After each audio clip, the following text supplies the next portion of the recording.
मतलब उधर कौन था लेगा वो की फीलिंग हम लोग से उधर किस तरह की से ओए ए उरा उधर किस तरह से जर्नी याम इंटरेस्टिंग होइदोजे आदि करी तादोइन हाबजे अखोइदा अमता खंगनद्रिबा आदि अखोइ चल्लिजे अखोइजु खंगदे लगे यामना जमदा खंगनद्रिबा गाइदनो होगाइदनो खोसिजी काऊ खंगे अमजे फाइदगरे मपाजे खुंगम जोंगास सिदै कनो जिदाबुदि कनो आदा उम लैको हुइ कुम चलो कुमो हुइ कुम याद्रि मिदि कुमग्रे गो हुइ कुम याद्रि होजे मखा चाय कुमदर को मखा अमदि यौरेबको मखाजे कई लमनो खंगदि यमरोमदा हल्लनी सि कई लंबिनो दो सम मिंगोंदा जो हंगकेबको कई तादोइनो खोतोइनो हाइबतको तगा युम यौद्रिबौबा कनो तौरके लंबि जोना तेनने तारिजे दो करिंग बोरे जोन तारगदि अखोइजे अदुम चैथिंगादि फंगनिगो पुजिजे लागजे होजे कनो तौरे पुना जगाजे तापिरेबको चिंयादा चटकेजु यारे नत्रगा मेन रोड तारगा ऑक्टो तोंगा चटकेजु यारे तौरेबको मना का से हम ना आला है तो तुम ठेंगा तुम हाल लाको ते कसम बिरा मग ओला में कबटा ब्रो न ग्रो तो बिरा में मसा पोगा दियंग से नंग ने हेकला बिरा मदि केम थोला ना है मन नहीं कोतल लम आई नुसीबा जे नंग मांगहन बिबा थदर पिबा दना तेबा नंग हेना ग्रो तो हन बिबा जिनेबा दैट साइकोलॉजी जे सिलाई कबटा सुम कुमा कोनेबको कुमा का लंबीदा महकते कियन बनी नगे महकते कियन बमदे लाई फजम पालन कई देयोंदि खंगदि हेक्तला पोरादि पुरक फत ए पुरक तुने ना कई जगजोरिगे केम तर अवला मग दरगे मुसिना अवला नंगी पालाई बिसा हेक्तला गने खाबी कोसन ताई सिदे यिमदे थाम बत्रो नो का रेन थाव हौरोय काय हौनी अनि निगन न बइगा हौ साइ मादा हुजसनो नै ये बिनो से फटि हौजि लाइजे हलक पैसिन यौरे मंगा सुबा यौरमेबको मंगा सुबा यौरमे अदे युमलोमदा हल्लाजेना युमदजु फोन तोसले लाओ खोलो अनको थिंगे Much later. जाबो मदिन दुर के जना माला बिदिन नै नांची नाने दाना नांची खबे उस मी तिंगंग बाले पाम्बी के पायरो ने सीतांग सिटी के नो दो बुगा दर के फोकनी नांची मो कोई जे लंबी जे फजन दि ज्ञान तादे अदुम थीरगा लंबी लेरंबजिदै अदुम लाइनेबको सोमरोमदा तादौ मालेना अदुम हाइदि से तादबजु यायेबा खोइ लाइजे तमगमते वा का संगुदा बा हौरेको साइजे पुरा जंगन हाइजे यामना सोंगबबुदि नत्तबको अदुम पाइगे आउ आम सोंगबुदि नत्ते फजना एगी चानबा चाहिए पिरेको साइज का कनो तबो ब्रोगे चाना पाइगे अजे हलकपगी कनो ओरे इदंग पांदा येंग हंगला सिंग कइनो हो कइनो होवेबा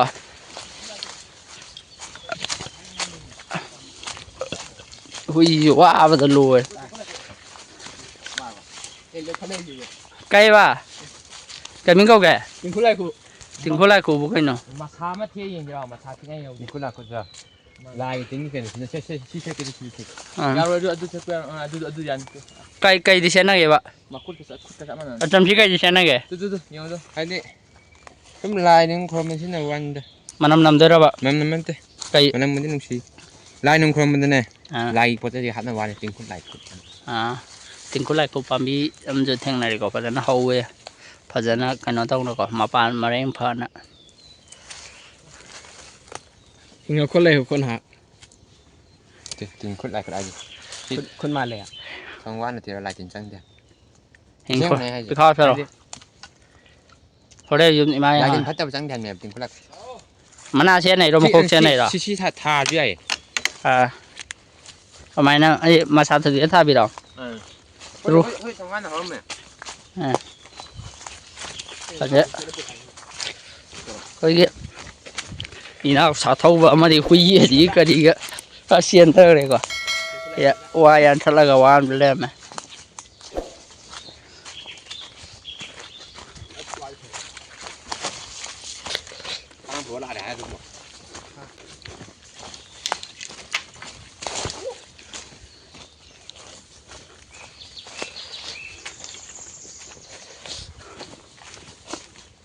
Cái nó trộn.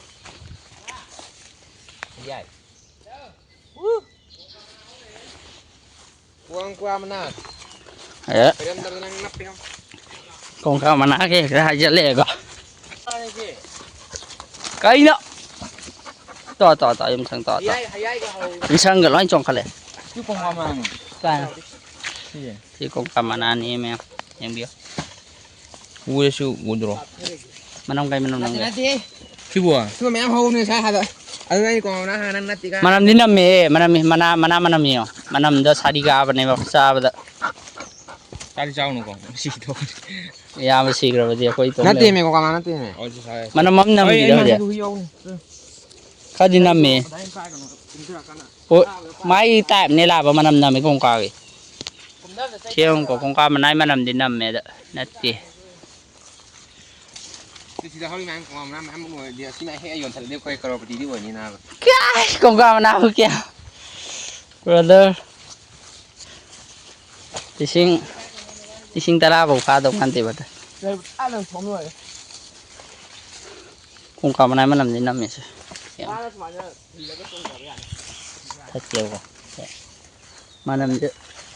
Thôi con cá mà nào sao rồi. Để mà nằm nhỉ. Thảo mà tôi mua chất vào đó. Ngoài thế. Tàu để xếp thay ngâm đơ vào đó. Đây cái cá khăn lắc bên đây là ngâm bợ. Thế nên là ngâm đơ vài thôi. Giờ vua sổ ôm như này. Bỏ ra đây cơ. One piece phụ đây chả?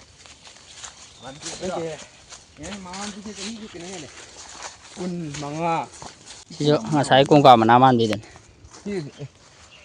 Con cầm nằm đi. Chalo brother sa brother. Bây giờ con nằm đi năm mẹ. Năm mẹ tôi này khá hấp chalo. Bye. Thằng nào xem tạm chalo nang kuri mai ai được.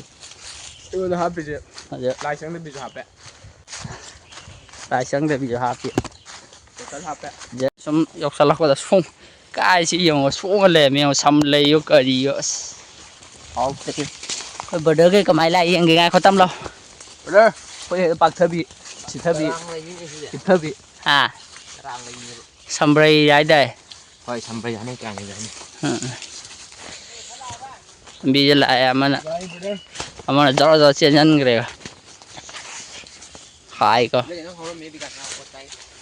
Bây giờ posta vào cái gì rồi chứ audio vario explore phần tàu rồi cơ. Udah cái nó pin lao là sao gì? Cái nó tụi này cái đầu cái khang ở tụi này thôi nè. Thili có vật đó chắc. Đây là các bạn bị phạt bấm đây thì dùng nó có thằng nào đó mà.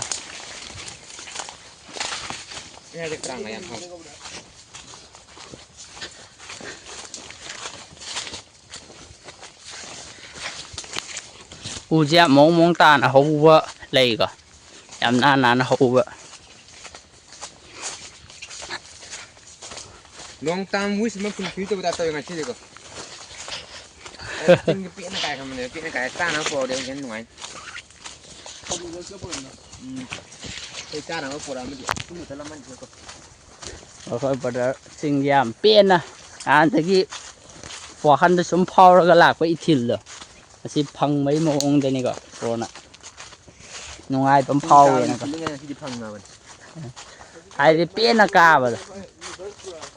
Ở đây cái này lệ halak pai lambi je dum halak pa dadi ka suwa di wa de ka abna wa abdong to e gi oi na de de si pambi je kano pambi ni khang na ta ba si bon ka ja khoi ha ana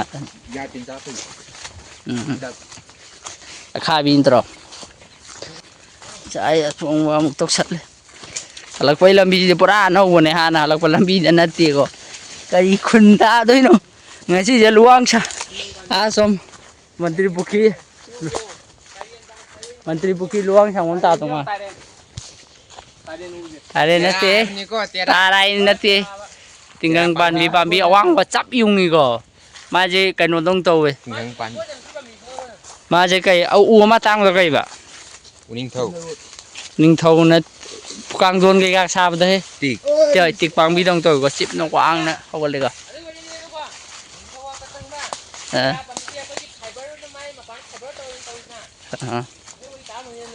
Phải nào thì bắt lát bắt sợi cái này ta đi phải nào kì pada cameraman tulisan muda video lo sang ngai ko tulisan van dah pal lah oi mai wow thằng lao khôn oi ma để thiên cái nó phải gì cơ mà trời ai nambe ke sala je tung mà gì này thay gì pan lắm tung ma je camera sam na sam ne tu ka si smai na u le lam ma je man to ga oi ma tu ma dah Ima tao eh dah itu tulisan dan apa kan ni ko bayar deh masih yo nang ni han tu sangat ni ima ka we nang oi ba ka de nang oi pu ka de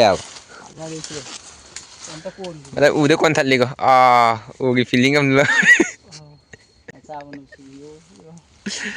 u ki feeling am kan lo nang tung da lao lại chặtเลยmau sai ma cái nụ xì lao con này đây nang punchida còn đấy energy tí đi vào gọi mang thằng cái bồ nang punchida ma qua mẹ con này ko bro mà còn đấy energy thao phá đâu rồi mà cái grow to cái sọc khai lọc cái cái nó mẹ gì anh luôn hấp to rồi anh đi mua cho nó cái nhà hấp to nhiều à energy thao phá ba rồi anh bây giờ cái này rồi mà này Cek udah kisah kita mesti. Cek. Oi. Ura. Udah kisah mesti.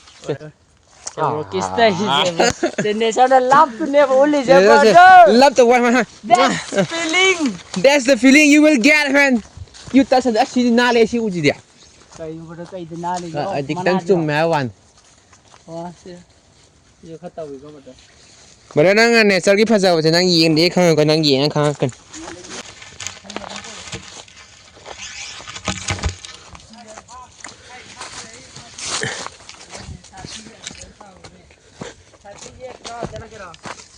Cái mấy hai xa khá lấy mà lại gọi mà thi ta là ấy chúng không mà direct hui thì chúng mà hui thì nó kiểu hui cúp bia bơ có sẽ kita rồi xa khá lấy với ai lâm cái xa vậy lâm một xí khá sầu và nó xa giờ một thơ ra bên này một có đó xung quanh lấy rồi xa lấy rồi mấy rau về hay đi mỗi thi ta rồi mình nó có cái xung quanh ta nuôi một phao về hay ta đấy thì mỗi lấy làm mấy hai vậy một lần đi là chỉ bảo có rằng cái xa lấy chỉ con bi đây nhỉ một thơ ra bên này một có con bi đây mà đấy Narakta sati kombi đây lấy gì tất tất cái đều con bi đi mà đấy pambi này cái nó có thằng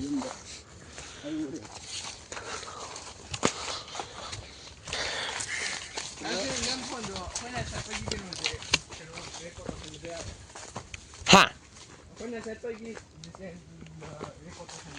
Yai Strava yao vậy sai xin nắng tâm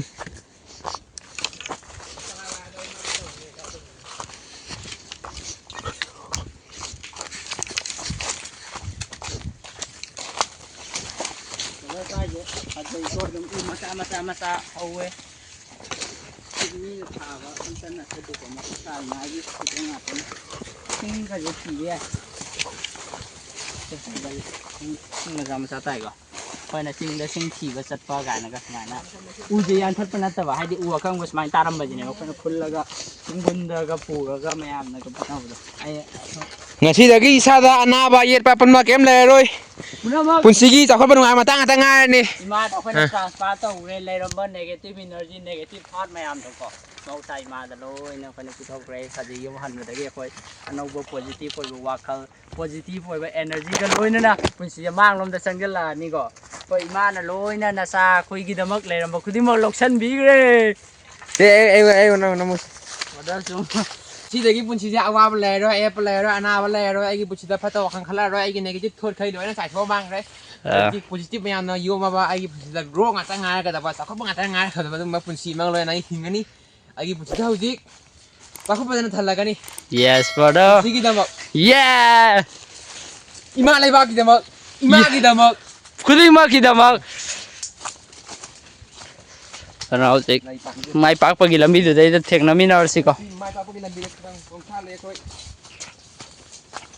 ไม่ปากนะบอกกินดำบอก yeah brother nang i voice tam ta thadok pi go yeah yeah yumsang yeah yumsang yang nge yumsang je cùng ba yeah lòng nó có chinh je cả đi cái đó mà jaga nó khối này halaki belambi junat ti adum cái đó này nó lại nhưng mà chỉ giờ này yam interesting hồi rồi je aji kari ta đôi na je khối đam ta khang na dri ba ai de khối chali je khối ju khang de je ne na jam ta khang na dri ba khi mà tang gì đây này mà có kari cái nó lấy hai bên ye reaction đó cái ba mình nó vào đó Gulai kulla. Kan ting gulai kon mana We aja. have no idea what it is, where it is, where we are going. But when we face something, we face it with confidence. Yeah, brother.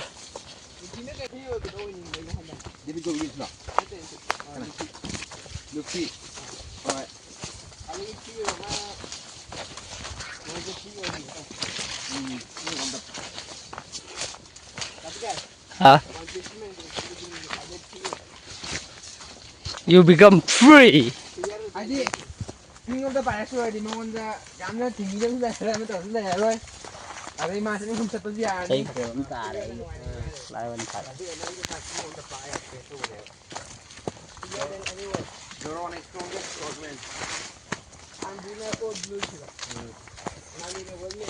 But feeling gì good nih go. Ada mie masan mie satu ada mo. Yang ono sing de am sala je bada. Bada na map yang ja ko map ko yang waje am sala ga hoje. Aroi bam di ta ni dan. Aroi ba je ka ri no ha bi ne ba ko ju khang dri mayam ju khang de pun na khang min na je ba di sala ga ko. Curiosity ya na.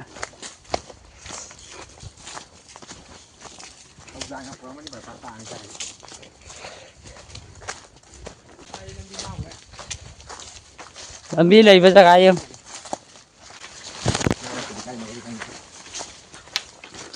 Bubio, ai quay bù pan không nhau nào ha. Bubio nang mo. Ada cái lyrics से पा लगा नहीं हो जे.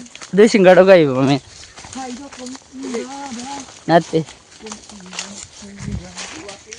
Video nak benda apa?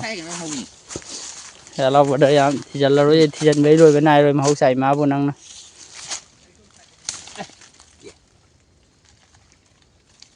Kay por kaya no dulu. Ayo ki kaya no dulu, tingkulah ku dulu.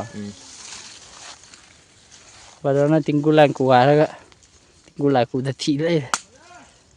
La pada cameraman. Dia ni ya. Lupa mau lagi. Terus. Ada small step tadi hawi ka.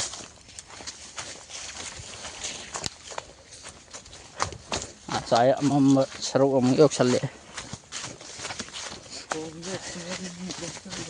Ang bakajakan ang bagi energy do karon ko sale. Aji lah dia. Ya mandi ngatang gi nga motivation gi koi ko kara. Pada si wa ngata ni sida ida kum sida yung kum ge ko. Taga iyang se. Pada lo. Pada tuhura basu. Kari suka idri. Wa phana hawe. Sai nei bi wa sing je wa de kya hogdam ne sai kolok mati ama khat ne hori se. Sabi ge le ni ga.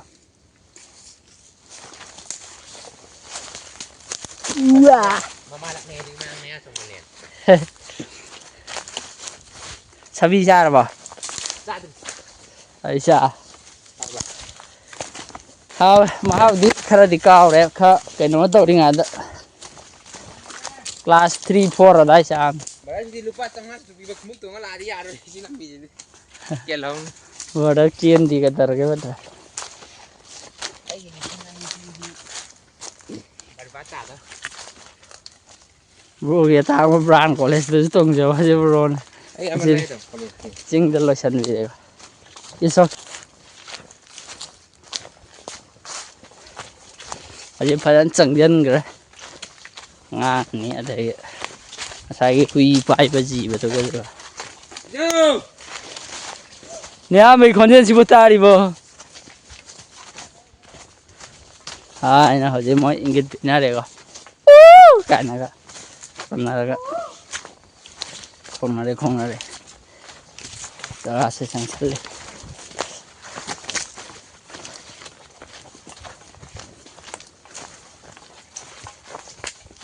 Berarti nong mak aku yang lekum buang terus kok.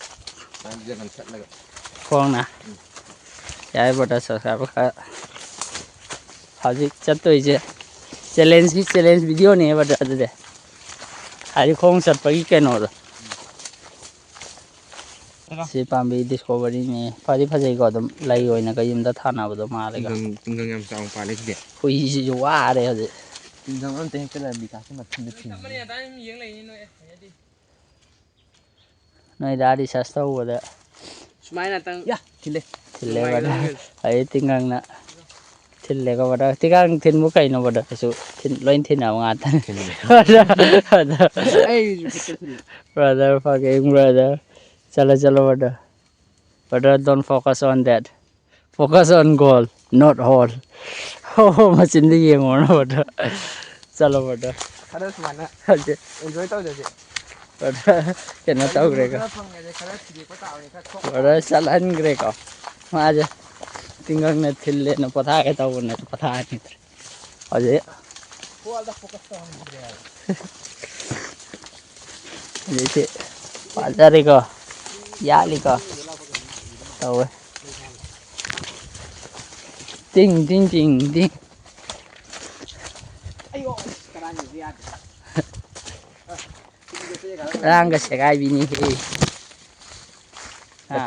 Kasih tin boleh dah ni. Karena pada kutin je tinggal ngam tille ko masake lah ko da.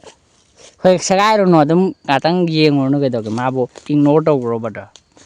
Nang sekai da no hokai da. Kau sih kau. Saya dah kau kerana di panggil ko. Ini ignore dok tiap ro aja no.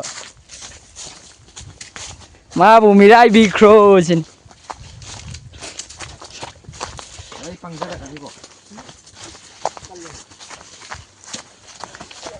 Jing saja kumak pani, aroi makha sungguh dia bu. One day, hai tu nak khal laga lega. Day one. Saya hugis sambil lega. Jing saja karak mana sungguh dia. Oh kani, yang dah nade badal ke.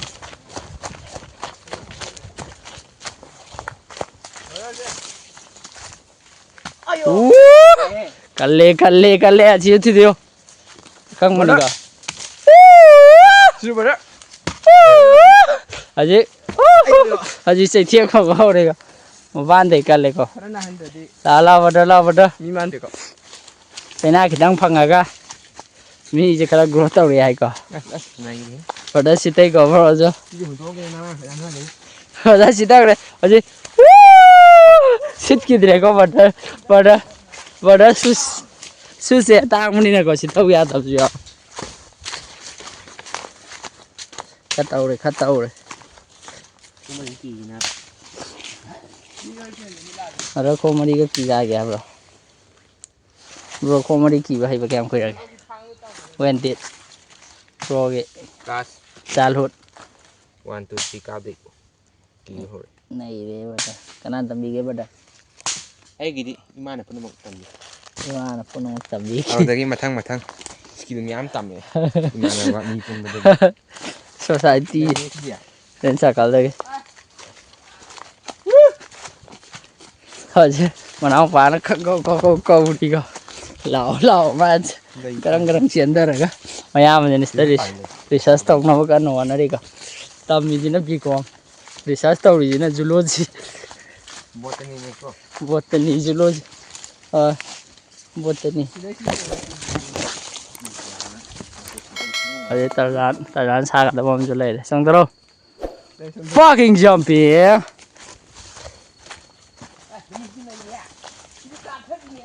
oh shay ngam da di spider bini ko apa spider apa spider re apa spider re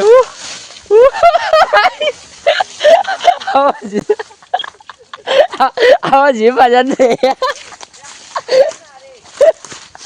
Camera capture kali tahu film bisnis ho. Awas ni, wajah terus. Camera ambil lupa je si tahu. Dua mustan kata dia teman. Kapan sana ba? Nanti matang kalau je tak jalan.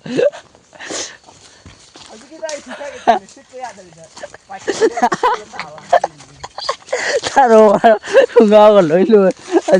Video mesti lo jangan. अरे preview फंगनी को कदा के बता खोंग दो थेला बा जिंग कक तभी दसान अजी सीधा दरा बड़ा फाजदरे मसुजी कला जे तकलाम लाए मुंबई याम थुन लाए के पुंग बिरो हे ये सी संगोय मोंग ने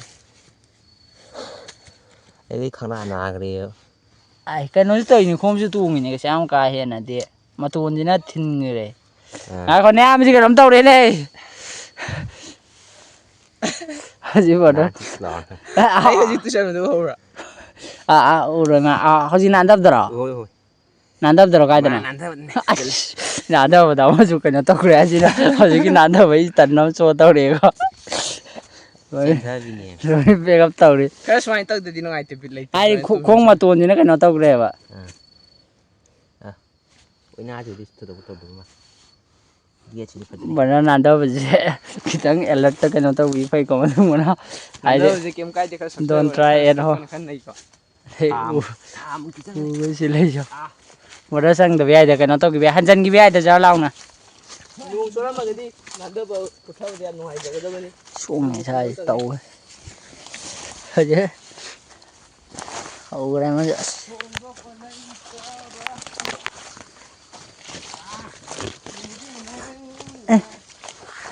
học tí xin thưa cái tốc về camera nằm ở phải tờ phải ngon và lối lụa đẹp ấy nằm đây cơ ơi ai chụp khuôn vậy không biết gì cái nắm tóc lên này camera mình chụp không biết cái nắm tóc lên này không biết ao rồi cái nắm tóc lên này không biết sẽ thiên có phăng gì có ai tên rồi thì tao giờ hết si una căng mà thì na liều quá đâu là cái tăng coi là nan thu vợ cái nó tao một hột phải giàu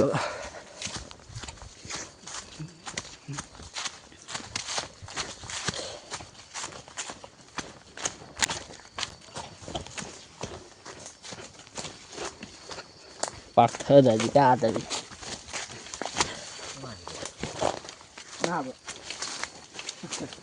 vào đây ra đi không được ơi ra đâu bơ không chứ cái chỉ mà nhiều nó căng đi ui cái gì lỗi quá gì đâu km ta ra một hiện là yang nggak kau tam nak yang nggak sih tu kum je pada ngaku bibi jam terlalu apa ni kungam jong as sedai keno je budi keno ada uam lagi ko hui kum aja lo hui kum ya adri ni kum kre ko hui kum ya adri hui dah ko lah sama je tahu ko aja ko wai ko mình nghe là cái này có cung gì rồi phong một đứa một tâm nè các gạt drone đâu nan đi bà mình nói tâm tông cung cái phần đó chạy tiếng bằng đó phần đó đấy cung mơ kỳ đấy cơ ở đây cung mơ kỳ đấy ꯑꯁꯤꯗ ꯎꯁꯨ ꯈꯔ ꯄꯩꯁꯜꯂꯦꯕꯀꯣ ꯍꯥꯏꯗꯤ ꯏꯁꯤꯡ ꯇꯨꯔꯦꯟ ꯍꯥꯏꯅ ꯉꯝꯗꯩꯌꯦꯕ ꯏꯁꯤꯡ ꯆꯦꯟꯗꯐꯝ ꯀꯩꯅꯣꯒꯤ ꯃꯑꯣꯡꯅꯤ ꯁꯤ ꯏꯁꯤꯡ ꯅꯣꯡ ꯇꯥꯔꯗꯤ ꯏꯁꯤꯡ ꯐꯖꯅ ꯆꯦꯟꯊꯔꯝꯅꯤ ꯁꯤ ꯄꯣꯠꯁꯦ ꯍꯥꯎꯇꯦ ꯀꯦꯃꯦꯔꯥ ꯑꯩ ꯌꯦꯡꯉ ꯇꯝꯗ ꯉꯝꯗꯒꯦ ꯚꯤꯗꯤꯑꯣꯒ ꯂꯣꯏ ꯁꯥꯕꯅ ꯁꯥꯗꯅ ꯑꯁ ꯈꯣꯡꯎꯞꯁꯤꯅ खर नांदा बढ़िया है खर नांदा बढ़िया है अस माय ने नहीं यूं दोजी तम तम ना ओए बड़ा बड़ा बड़ा बड़ा nem đâu quang khai đi ai bड़ा वे से tàu ấy bài tây go ai à thiên ơi khát tàu cái tàu ngắm mẹ phát ra ai đi turiên nó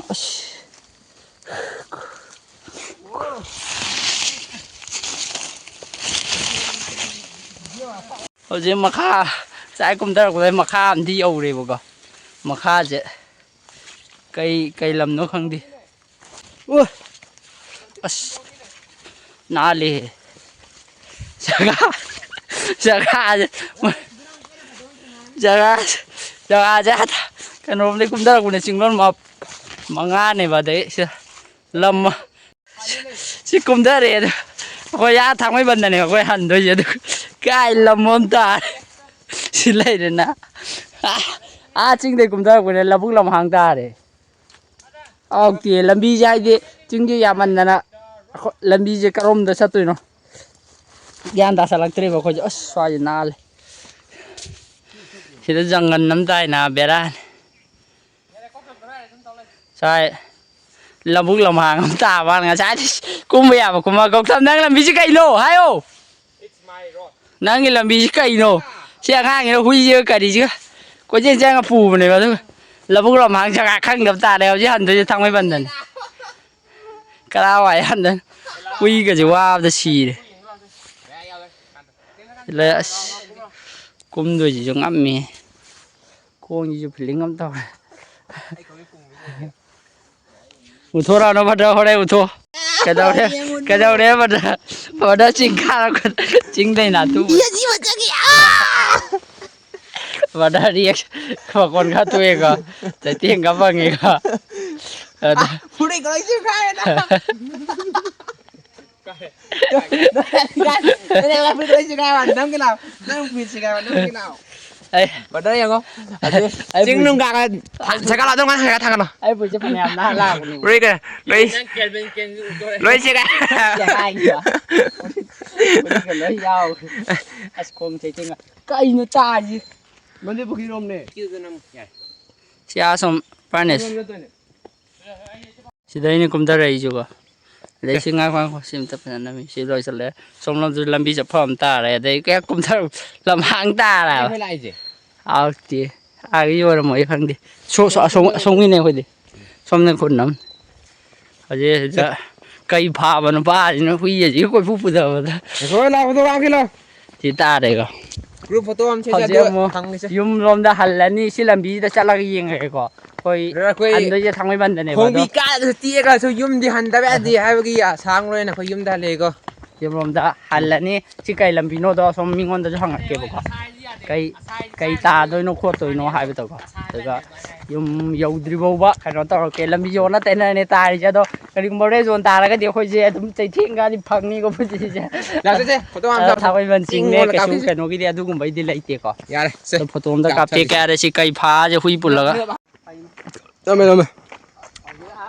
tham bảo ở nhà cái nó đây cũng đã đấy quá cái nó cái làm gì không có khăn được cái chứ hui gì này puri gì chứ hui gì cả đây mà chỉ cần làm gì lại này cái cũng đã ra con này vậy aduga ta đi nó cây jaga nó khăn được mà mình phải mình tìm cái mà lấy vào cái đó là mi đi lấy cái khăn gì aduga cái nó to rồi yum lom làm bi ta là cặp sân đấy này chỉ cặp sân đấy chỉ có jaga thì khăn được vì ní pra cái nó này anh ấy vì giờ ní có chất đi khoi nu sa thi ngai cái số de tum cái nó này ba khoi thang khoi ban sing lagi ta wa na atop cái số re cho re ya cái ta cái nó nát thế ba ꯍꯧꯖꯤꯛ ꯌꯨꯝ ꯌꯧꯕꯒꯤ ꯖꯔꯅꯤꯁꯦ ꯃꯊꯪ ꯃꯊꯪ ꯎꯠꯂꯛꯀꯦ ꯖꯒꯥ ꯈꯪꯗꯕꯤꯗꯅꯤꯀꯣ ꯃꯌꯥꯝ ꯌꯥꯝꯅ ꯀꯩꯅꯣ ꯑꯣꯏꯕꯅꯤꯀꯣ ꯇꯧꯔꯤꯁꯦꯀꯣ ꯃꯌꯥꯝ okay ꯃꯊꯪ ꯃꯊꯪ ꯎꯠꯂꯛꯀꯦꯀꯣ ꯇꯧꯔꯤꯁꯤꯗ ꯌꯨꯝ ꯑꯃ ꯂꯩꯔꯝꯃꯦꯕꯀꯣ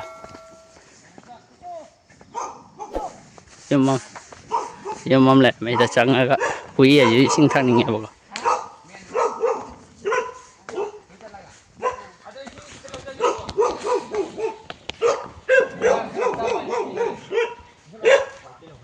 ꯀꯩ ꯂꯝ ꯑꯣꯏꯗꯣꯏꯅꯣꯕ ꯀꯩ ꯂꯝ ꯑꯣꯏꯗꯣꯏꯅꯣ ꯁꯥꯏꯁꯦ ꯀꯩ ꯂꯝ ꯑꯣꯏꯗꯣꯏꯅꯣ ꯏꯄꯣ ꯀꯩꯕꯨꯟ मणिपुर खंगते हैं हिंदी यहाँ क्या जगह है क्या एरिया क्या जगह है यहाँ ये मतलब के तेरा पप्पी बोलता है तेरा पप्पी हम थामे बंचिंग से आया यहाँ से इधर चला जगह तो नहीं पता हो गया अभी तेरा पप्पी बोलता है हम वीडियो बनाया है यूट्यूब के लिए अंकल का क्या नाम है कुमार कुमार कुत्ता तो नहीं पानी नहीं है वो इसी तोरा पीने के लिए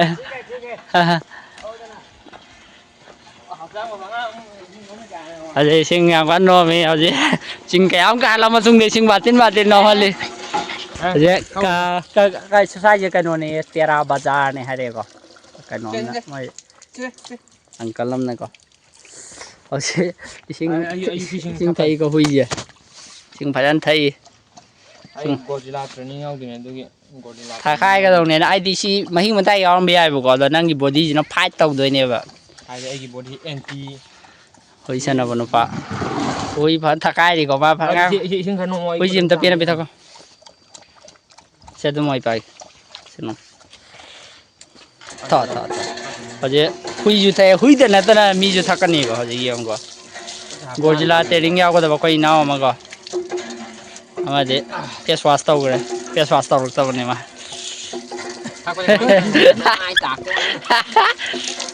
फेस वाश याव kan tauiga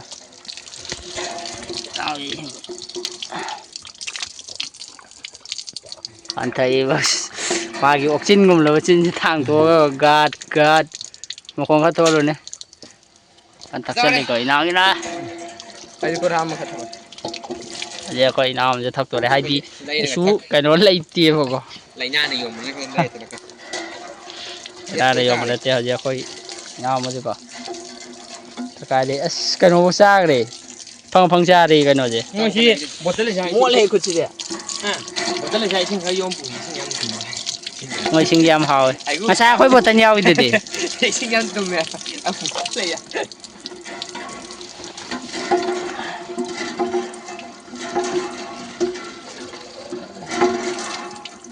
यार खुने यार थो नक्सल लो ने राइन था कनोई हम पंग थपरे नक्सल लगा होय गरो क्या है कुछ क्या बतन थोय कदी कोना थकवा हित्र बैना से याम फजना लई को आइदि लई जगह जे लमांग याम चाउना को युम जे आदा जो हामेंग ग लोरे को न तर लई चल जंग पाइ बिरो या चल पारो बड ai kun này con này से sang lần để mua dây pa mày bộ sang पाइ ग तो thế con nó pa một chứ हेदा येलो कलर की गोल्डन ट्रिगर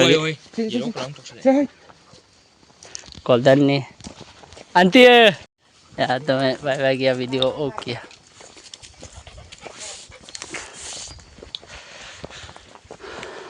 แต่พุ้ยปลาเดี๋ยวเนี่ยมุนตะบะ कोई संग का पा लेगा तेरा बाजार ये को साइज เดี๋ยวเราเนี่ยไม่ค่อยได้จ้ะ तेरा आज या मने कदी तेरा बाजार ना खन ที่ไปทำช่วยลูกค้าแต่ด้วยเนี่ย ए लफू होग द तेरा ने मोन सिन อ่า लफू ब्रो लाबा เอาตัวเขาดูสิ अते तेरा वाली यामना चिकना याम नोंगाय ना लेको मैते लोदी खंगदी अदु ครับใช่ खंजन ना คนเก่งงานมาก मोन सिद लम लई जे मो फुटबॉल लई बम लई तरकान सिदा ngai na kai nom tak sal ยิง la แต่สิ่งนั้นมวยสิ kun ta sal la บางบางตัวเถอะที่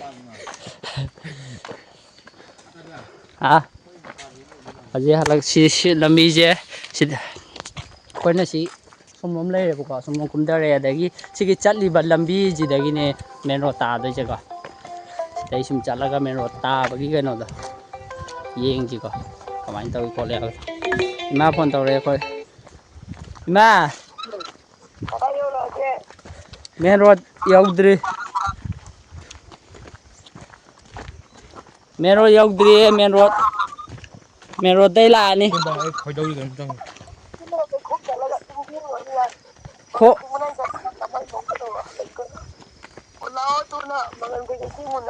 ꯅꯠꯇꯦ ꯇꯤꯡꯉꯣ ꯅꯪꯒ ꯊꯣꯛꯑ ꯇꯤꯡꯒꯦ ꯇꯤꯡꯉꯣ ꯍꯥꯏꯗꯤ ꯈꯔ ꯁꯥꯡꯉꯦꯕ ꯉꯁꯤꯒꯤ ꯈꯣꯡꯆꯠꯁꯦ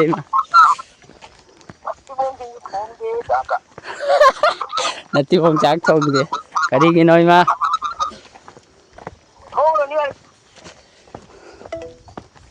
ꯃꯉꯥ ꯌꯦꯡꯒꯦꯔꯣ ꯍꯌꯦꯡꯒꯤ ꯃꯉꯟ ꯇꯤꯡꯁꯦ ꯂꯧꯕꯨꯛ ꯂꯝꯍꯥꯡꯅꯦ ꯃꯤꯁꯨ ꯀꯌꯥ ꯇꯥꯗꯦ ꯎꯏꯁꯦ ꯏꯁꯤꯡ ꯊꯛꯄꯗꯩ ꯈꯔ ꯇꯦꯛꯈꯠꯂꯛꯑ ꯃꯥꯜꯂꯦ ꯁꯤ ꯊꯥꯡꯃꯩꯕꯟ ꯆꯤꯡ ꯄꯔꯦꯡ ꯆꯦꯜꯂꯣꯏꯁꯦ ꯎꯏꯁꯤꯒ ꯁꯥꯡꯅ ꯆꯠꯀꯗꯕꯅꯦ journey enjoy the journey boy this is not sprint it is marathon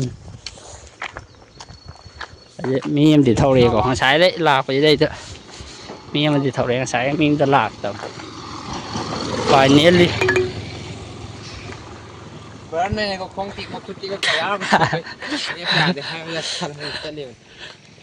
ꯇꯧꯔꯦ ꯁꯤꯒꯤ ꯀꯩ ꯐꯥ ꯃꯥꯟꯕꯁꯤꯗꯤ ꯀꯩꯅꯣ ꯇꯧꯗꯧ ꯃꯥꯜꯂꯦꯀꯣ ꯑꯩꯁꯨ ꯈꯣꯡꯁꯤ ꯈꯔ ꯌꯦꯡꯕꯗꯪ ꯇꯧ ꯑꯩ ꯐꯖꯅ ꯑꯣꯟꯈꯤ ꯋꯥꯅꯤ ꯐꯖꯅ ꯊꯥꯔꯣ ꯃꯥꯜꯂ ꯑꯣꯜꯂꯤ ꯏꯅꯥꯎꯕ꯭ꯔꯥ ꯂꯧꯕꯨꯛ ꯂꯝꯍꯥꯡꯅꯦ ꯇꯥꯏ ꯇꯦꯔꯥ ꯕꯖꯥꯔꯅꯤ ꯀꯔꯣꯝ ꯂꯝꯅꯣꯁꯨ ꯈꯪꯗꯦ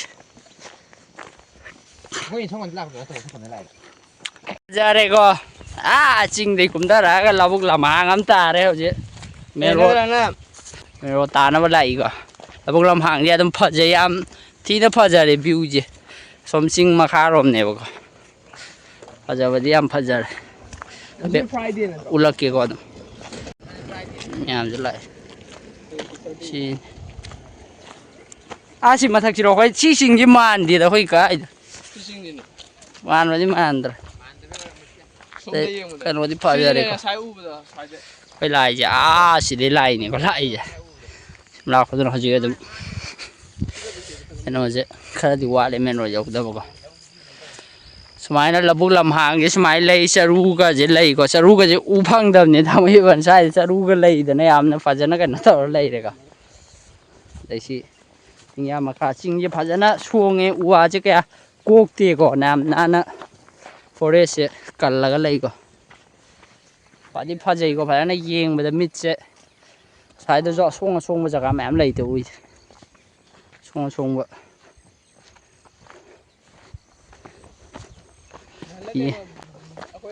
ꯌꯦꯡꯕꯗ ꯑꯗꯨꯛꯀꯤ ꯃꯇꯤꯛ ꯐꯖꯔꯦꯀꯣ ꯏꯁꯥꯁꯤꯅ ꯌꯩꯊꯦꯛꯑꯦ ꯃꯥꯏꯁꯦ ꯐꯦꯁꯇ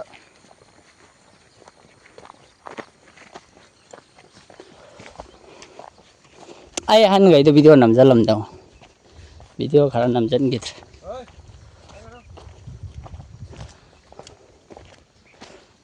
ꯌꯩꯔꯝꯗꯥꯏ ꯀꯩꯅꯣ ꯇꯧꯕꯗ ꯗꯝꯕꯨꯔꯒ ꯊꯥꯗꯅ ꯇꯧꯕꯗ ꯑꯗꯨꯃꯥꯏꯅ ꯇꯧꯋꯦ ꯁꯤꯗ ꯍꯪꯉꯣ ꯂꯥꯛꯑꯕꯁꯤ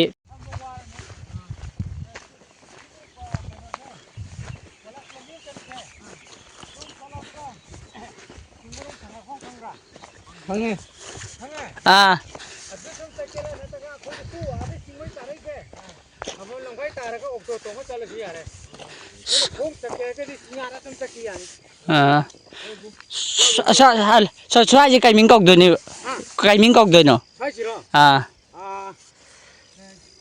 ꯂꯥꯏꯒꯤꯗꯤ ꯑꯁꯩ ꯂꯣꯂꯦꯜ ꯍꯥꯏꯔꯦꯀꯣ ꯑꯁꯩ ꯂꯣꯂꯦꯜ ꯇꯦꯔꯥ ꯄꯣꯛꯄꯤ ꯍꯥꯏꯕꯁꯨ ꯃꯇꯥꯏ ꯇꯦꯔꯥ ꯄꯣꯛꯄꯤꯀꯣ ꯃꯇꯥꯏ ꯇꯦꯔꯥ ꯄꯣꯛꯄꯤ ꯁꯤꯗꯩ ꯆꯠꯂꯒ ꯊꯥꯡꯃꯩꯕꯟ ꯀꯩꯌꯨꯝꯅꯣ ꯊꯥꯡꯃꯩꯕꯟ ꯐꯧꯒꯤ ꯁꯣꯝꯕꯝ ꯂꯩꯀꯥꯏ ꯁꯤꯅꯦꯝ ꯂꯩꯀꯥꯏꯔꯣ ꯐꯧꯒꯩ ꯁꯪꯕ ꯄꯣꯂꯦꯝ ꯂꯩꯀꯥꯏ ꯄꯣꯂꯦꯝ ꯂꯩꯀꯥꯏ ꯑꯣ ꯀꯩꯌꯨꯝꯅꯣ ꯅꯪꯅ ꯄꯨꯜꯂꯦ ꯄꯨꯜꯂꯦ ꯑꯩꯈꯣꯏ ꯂꯩꯀꯥꯏ ꯂꯩꯕꯩꯗꯣ ꯑꯗꯨꯋꯥꯏꯗ ꯀꯩꯅꯣꯒꯤ ꯑꯩꯈꯣꯏꯒꯤ ꯊꯥꯡꯃꯩꯕꯟꯒꯤ ꯅꯧꯔꯨꯝ ꯄꯨꯔꯦꯜ ꯂꯩꯀꯥꯏꯒꯤ ꯈꯨꯌꯥꯊꯣꯡꯗꯒꯤ ꯑꯍꯥꯟꯕ ꯂꯩꯔꯛꯇꯣ ꯑꯗꯨ ꯅꯤꯉꯣꯝꯕꯝꯗꯣ ꯑꯩꯈꯣꯏ ꯁꯥꯒꯩꯅꯤꯀꯣ ꯑꯗꯒꯤ ꯊꯤꯌꯥꯝꯒ ꯂꯩꯗꯣ ꯑꯩꯈꯣꯏꯒꯤ ꯖꯒꯥ ꯂꯩ ꯀꯩꯅꯣꯒꯤ ꯑꯩꯈꯣꯏ ꯀꯔꯤ ꯍꯥꯏꯔꯦ ꯄꯤꯖꯝ ꯇꯤꯋꯥ ꯂꯩꯀꯥꯏ ꯀꯥꯏꯗꯣ ꯑꯗꯨꯁꯨ ꯆꯤꯡꯌꯥꯗ ꯈꯣꯡ ꯆꯠꯀꯦꯗꯤ ꯆꯤꯡꯌꯥ ꯆꯠꯂꯣ ꯑꯗꯨꯒ ꯅꯥꯀꯟ ꯂꯤꯚꯔꯗ ꯊꯣꯡ ꯑꯃ ꯂꯥꯟꯅꯦꯕ ꯑꯗꯩꯗꯤ ꯊꯣꯛꯂꯛ ꯑꯩꯈꯣꯏꯒꯤ ꯃꯇꯥꯏ ꯍꯥꯏꯔꯣ ꯑꯃ ꯇꯥꯔꯅꯤꯗꯅ ꯑꯗꯩꯗꯤ ꯑꯣꯛꯇꯣ ꯑꯗꯨꯝ ꯐꯪꯒꯅꯤ ꯃꯇꯥꯏꯒꯤ ꯑꯣꯛꯇꯣ ꯂꯩꯕꯅꯦꯕ ꯍꯣꯏ ꯌꯥꯝ ꯅꯨꯡꯉꯥꯏꯔꯦ ꯏꯄꯨꯆꯧꯒꯤ ꯍꯧꯖꯤꯛ ꯀꯩꯅꯣ ꯇꯧꯔꯦ ꯏꯄꯨꯅ ꯖꯒꯥꯁꯦ ꯇꯥꯛꯄꯤꯔꯦꯕꯀꯣ ꯆꯤꯡꯌꯥꯗ ꯆꯠꯀꯦꯁꯨ ꯌꯥꯔꯦ ꯅꯠꯇ꯭ꯔꯒ ꯃꯦꯟ ꯔꯣꯗ ꯇꯥꯔꯒ ꯑꯣꯛꯇꯣ ꯇꯣꯡꯉ ꯆꯠꯀꯦꯁꯨ ꯌꯥꯔꯦ ꯇꯧꯔꯦꯕꯀꯣ ꯇꯣꯔꯗ ꯂꯝꯕꯤꯁꯦ ꯐꯅꯌꯥꯝ ꯁꯥꯡꯉꯤ ꯃꯥꯜꯂꯦ ꯆꯠꯁꯟꯗꯣꯏꯁꯦ ꯌꯥꯝꯅ ꯀꯩꯅꯣ ꯑꯣꯏꯕꯗꯣ ꯍꯥꯏꯗꯤ ꯈꯪꯗꯕ ꯉꯥꯛꯇꯅꯦꯕ ꯑꯗꯨꯅ ꯅꯨꯡꯉꯥꯏꯕꯁꯨ ꯐꯥꯎꯕ ꯑꯗꯨꯒꯤ ꯐꯤꯂꯤꯡ ꯖꯥꯠ ꯀꯩꯅꯣꯅꯦ ꯃꯑꯣꯡꯅꯦ ꯐꯥꯎꯔꯒ ꯉꯁꯤ ꯆꯠꯂꯤꯕ ꯀꯩꯅꯣꯁꯦ ꯀꯩ ꯑꯣꯏꯗꯣꯏꯅꯣ ꯈꯪꯗꯕꯗꯣ ꯑꯗꯨꯗꯤ ꯂꯥꯡꯇꯛꯅꯕ ꯑꯗꯨ ꯇꯧꯕ ꯂꯝꯕꯤꯁꯨ ꯐꯖꯔꯦ ꯈꯨꯗꯣꯡꯊꯤꯕꯗꯤ ꯇꯥꯗ꯭ꯔꯦ ꯑꯩꯈꯣꯏ ꯏꯃꯥꯅ ꯇꯦꯛꯇ ꯀꯥꯏꯗꯅ ꯑꯩꯈꯣꯏꯕꯨ ꯉꯥꯛꯄꯤ ꯌꯦꯡꯁꯤꯟꯕꯤꯕꯅꯀꯣ ꯁꯤꯗꯩ ꯉꯥ ꯈꯔ ꯂꯩꯔꯝꯅꯤ ꯎꯀꯥꯕꯤ ꯌꯦꯟꯁꯥꯡ ꯅꯈꯣꯡ ꯅꯞꯁꯟꯒꯤꯅꯤ ꯇꯥꯗ꯭ꯔꯦ ꯇꯥꯗꯧꯔꯣ ꯄꯨꯡ 10 ꯇꯥ ꯉꯝꯗꯦ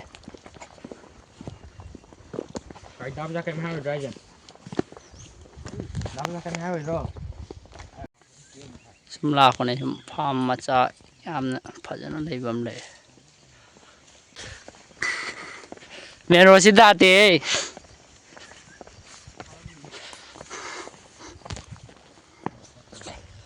ꯃꯦꯟ ꯔꯣꯗꯁꯤ ꯀꯌꯥ ꯇꯥꯗꯦꯀꯣ kẹo quay tàu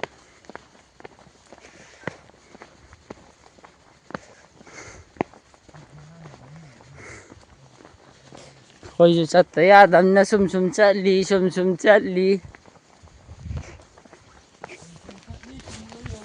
khôi chali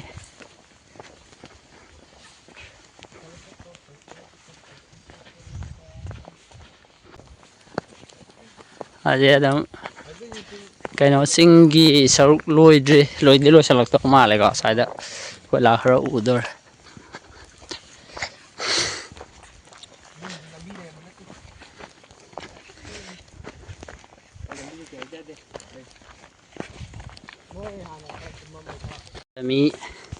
mi khá lẹ mèo sai dùng cái chả nó không ghé sai chứ tera mà tài hai bên sai dùng thằng gì cái chả cô tâm không cái chả nó hả tâm vậy ai là tiếc à cũng sai cái cổng gì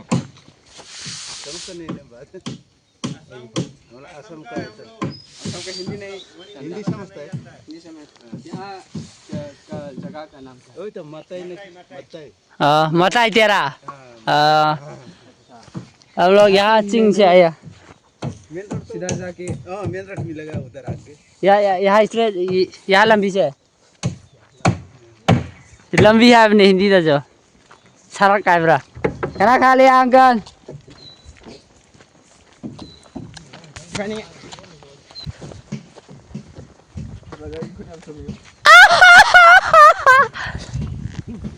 si con nọc sẽ bật rồi si con nọc thì nhà ta ăn đâu bỏ mà lạc tôi chưa có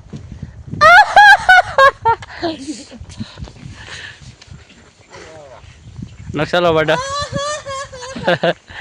rồi nó thổi cái này đâu mà nó ngâm thổi yên si don't be shy in camera if you shy in camera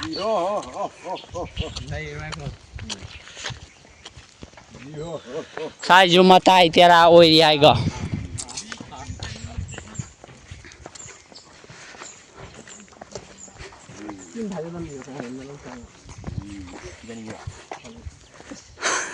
không ngồi sinh ra gì đó gì si a sông sai được rồi a sông đi sát là cái na sinh ra để chúng ta bây giờ ham này một cái si đây sát là cái chúng ta này đây cái si cái thùng gì đây cái sát là cái na mero ta rồi này một cái alo sinh ra gì sát là rồi gì mero tay thua sát là gì xin mero tay chưa rồi ta bây giờ mero si yên gì vậy Yare, thâu. Xin hên bầm mũ ya đâu ngay xin bằng thắc sắc sao cái. Hãy thắc cái đấy có camera chứ. Camera cái nát tiệt. Mà thằng đâu vậy mà đấy. Camera cái khăn đâu. Hãy mình rồi làm đôi lại xong đây xin ya đấy chắc rồi xin ya gì chắc là xin cái ám cả là lạ vậy. Hãy xin ya gì mà tăng thao đua. Xong lòng cặp sẵn lên đi. Push. Cái tàu ấy vẫn đó. Tàu cô. Vẫn đó xí cái bà liêu. Thế đấy là mà tay hạp liêu rồi có mà tay phốt cái lên. Bắt thử bà. Thế thì mình rồi ta ra này. Mình tới cái kia.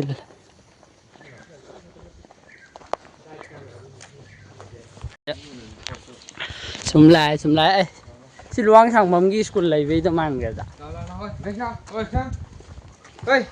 chị không có nó mang gì chị ta ra cái nó để lạc của nó có chị lại cồn nó mới lấy ra đấy không nàng nó hâu rồi có đấy làm bạc chú lấy rồi chị cho gà chú lạc thì bắt đầu cái tàu lên trên đi xin lấy đấy lên trên thùng luôn đi ôi tàu cá đó bao nhiêu nhiều ngâm rồi rồi na ron yai phalam jing o post office mantri buki tan hào cái đâu chứ tan hào rồi hang ni tan hào nhiều mantri buki matai na ron sita re ko sa dei suma thoi ba jing de la ko na si ta re de men ro yo si dei thua ga de men ro yo to ma le ko dei si luang sang bam ai sing ke ka panam dei sa pon ta sa de si cái nó si anh đi buki si cái nó gì đấy sao bốc hơi lâu rồi anh đi cả first piece bây giờ bảy năm dân việt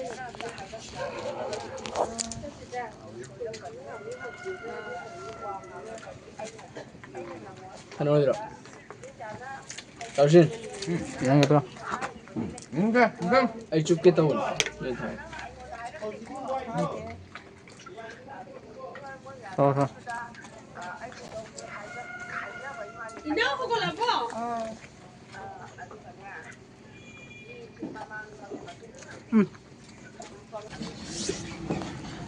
Hello, có dài bro.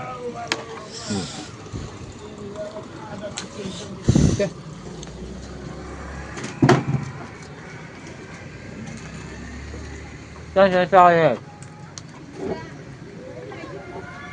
Đừng nào vào.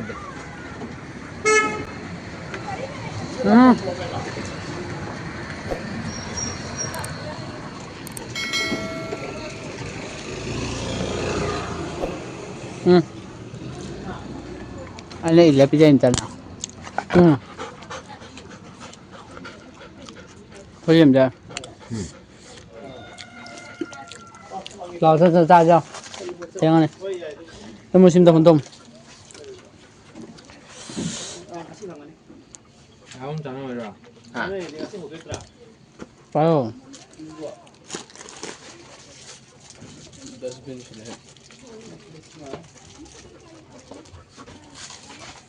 Được rồi. Cái tôi rồi sang giúp ta đây này có tận nắng bữa. Tôi hay điên này. Xin ngay cho lâu à? Sao bà? Sao tôi nên nó bám sao? Sao tôi? Bây giờ xin ngay cho lên nó bỏ phát lên nè. Rồi không? Cây phá man vậy. Ai rồi nó có tay bỏ lắc rồi. Thấu đi gì thì thù đâu á. Thấu đi nhau rồi. Rồi xa bây giờ lôi xa lẽ mô. Nên nó ta nó cặp thớt rồi đi rồi.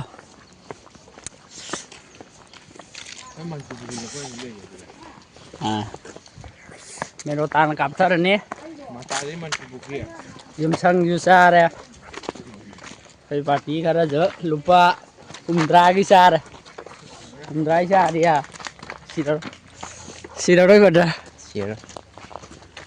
Có tiếng thế nào có tiếng gần. Chơi. cây sàn volleyball à volleyball là tí đây mình thấy có mấy món thả vào đây cả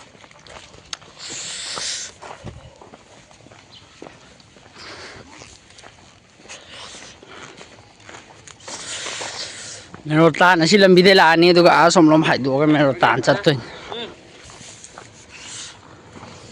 ena bread thit laga serang dei thai ko yam nei bei naw ne ta re thakali sang da ni wa ji de mi dai pa ja ra ba mi dai yam sat lam okay mero kapsal lage horen mero ke dau lagi ka ja temi thung ya angang phajon thena abe ma kai chatte no ai abungo ras masak sab sama nahi ne sak sama nahi ne ni je hui khara na khoi yum sang de tek tok de yum sang chen jal lan nai chan ge da ga dikhan ge da ga ye ra oi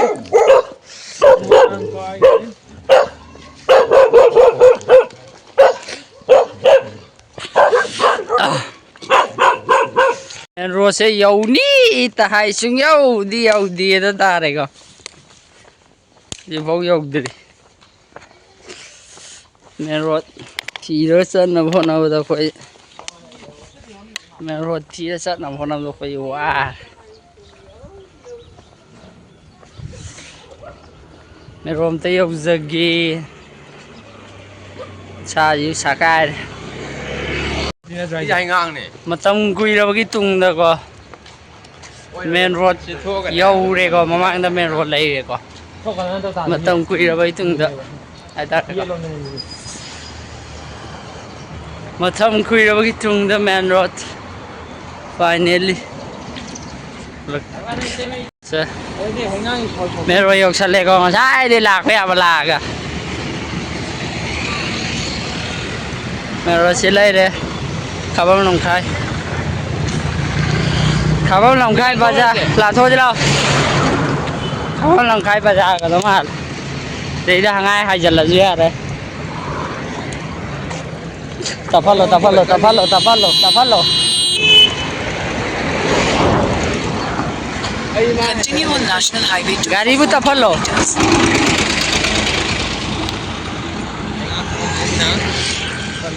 đấy sang là gì à đấy à cái nó đấy sang là gì à đấy ojik cái nó to này yum lom đó hẳn là cái gọi đấy khuôn là hẳn gì đâu tua đó hẳn gì đó cái anh ta đi yum đó hẳn là ní thằng mấy bạn tập có không làm khai được cái thằng mấy bạn đi Singapore tụi nó không làm khai được tài ở đây là cái à là cái pha ra rồi bi đó cái gari em pha ra sạch kia ở trong cam lo giao ghê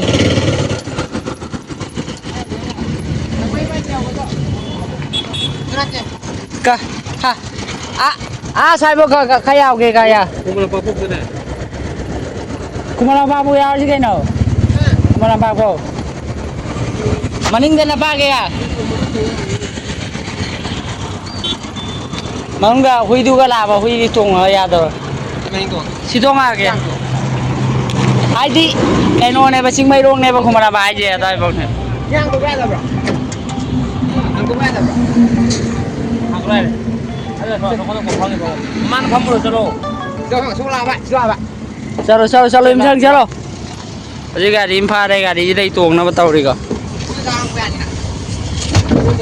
con thằng này không làm ai mà chỉ con thằng đây ấy chơi thằng cái gì thằng cái lô ai thằng một nó sẽ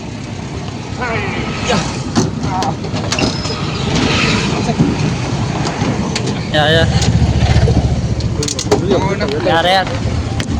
đấy cả thằng cái lô aja sang gai ga tong ke sang adi ma kacang kilo Brother, gari impang ko. Brother, share bro kan.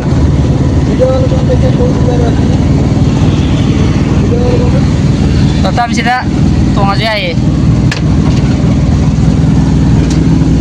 Okay, kung malambapog jaga mati am yaw raga. Kanon taw rag, masalag. Guys, Manipur High Court of Manipur से कोई चराव चिंगारगा आसुम केनोरोंदे हलकपनि को Asi ako ay lagi kamu lagi kaji gari ama para tungi ko naik ke tempat itu. Ma gari itu mana papun ni ba? Ako ay kaya apa sih?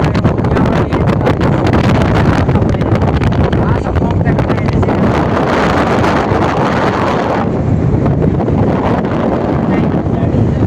अखोई way to home अजो कोई magic मथक्तनि फमजरि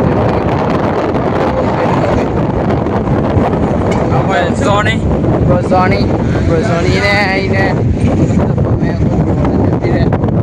ये कोई संगां फम न थुखाय संगां फम योजरे